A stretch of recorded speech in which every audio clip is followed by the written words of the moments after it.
রেজভির বর্ণনায় ১৯৯৬ সালের ৫ সেপ্টেম্বর রাতে গুলিস্তানের এক বারে হয় পরিকল্পনা।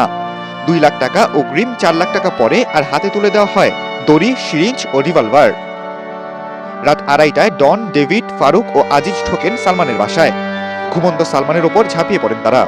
সালমানকে ক্লোরোফর্ম দেন তার স্ত্রী সামিরা।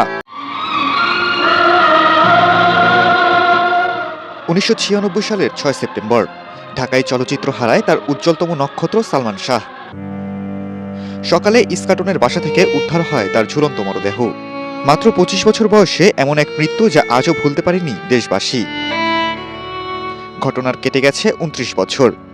নানা বিতর্কের পর সালমানের ভক্ত অনুরাগীরা ধরেই নেন হত্যা নয়, তাকে পরিকল্পিতভাবে খুন করা হয়, এমনটা দাবি সালমান শাহের পরিবারেরও। তবে কে বা কারা কোন স্বার্থে কেড়ে নেয় এমন প্রতিভাবান নায়কের প্রাণ? ২০২১ সালে সালমানের মায়ের আদালতে নারাজি আবেদনের পর আদালত এবার মামলাটিকে অপমৃত্যু থেকে হত্যা মামলায় রূপান্তরের নির্দেশ দেয়। এরপরই আলোচনায় আসে ১৯৯৭ সালের এক চাঞ্চল্যকর জবানবন্দি, যেখানে আসামি রেজভি আহমেদ ফরহাদ বলেছিলেন, আমরাই সালমান শাহকে হত্যা করেছি। পরে ঘটনাটিকে আত্মহত্যা সাজানো হয়। রেজভির দাবি এটি ছিল ১২ লাখ টাকার এক হত্যা চুক্তি। চুক্তিটি করেছিলেন সালমানের শাশুড়ি লতিফা হক লুসি, আর এতে যুক্ত ছিলেন খলনায়ক ডন, ডেভিড, ফারুক, জাভেদ সহ আরও অনেকে। রেজভির বর্ণনায় ১৯৯৬ সালের ৫ সেপ্টেম্বর রাতে গুলিস্তানের এক বারে হয় পরিকল্পনা। ২ লাখ টাকা অগ্রিম, ৪ লাখ টাকা পরে, আর হাতে তুলে দেওয়া হয় দড়ি, সিরিঞ্জ ও রিভলভার। রাত ২:৩০টায় ডন, ডেভিড, ফারুক ও আজিজ ঢোকেন সালমানের বাসায়। ঘুমন্ত সালমানের ওপর ঝাঁপিয়ে পড়েন তারা। সালমানকে ক্লোরোফর্ম দেন তার স্ত্রী সামিরা। চেতনা ফিরলে শুরু হয় ধস্তাধস্তি। পরে আজিজের নেতৃত্বে ইনজেকশন দেওয়া হয়।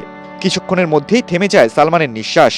আর পরে তাকে ফ্যানে ঝুলিয়ে দেওয়া হয়, যেন মনে হয় পরিকল্পিত হত্যা নয়, এ যেন এক আত্মহত্যা।